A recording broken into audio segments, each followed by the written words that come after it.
C'est un site de 2 hectares qui est prévu, donc qui s'étendrait approximativement dans toute cette zone-là.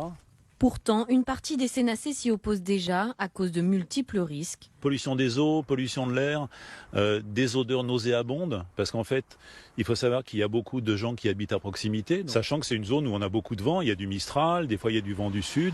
À 200 mètres de là, ce restaurateur est lui aussi très inquiet.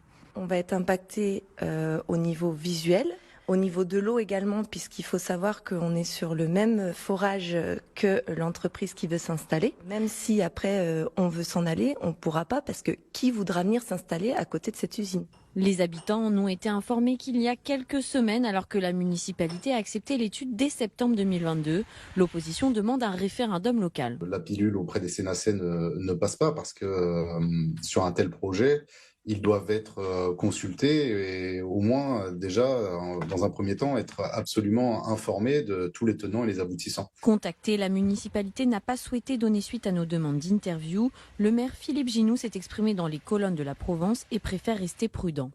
Si l'ensemble des Sénacés ne souhaitent pas voir la validation de l'implantation, sachez que cet élément sera inscrit dans les études menées par la métropole. Le collectif de riverains demande d'ores et déjà l'arrêt de l'étude.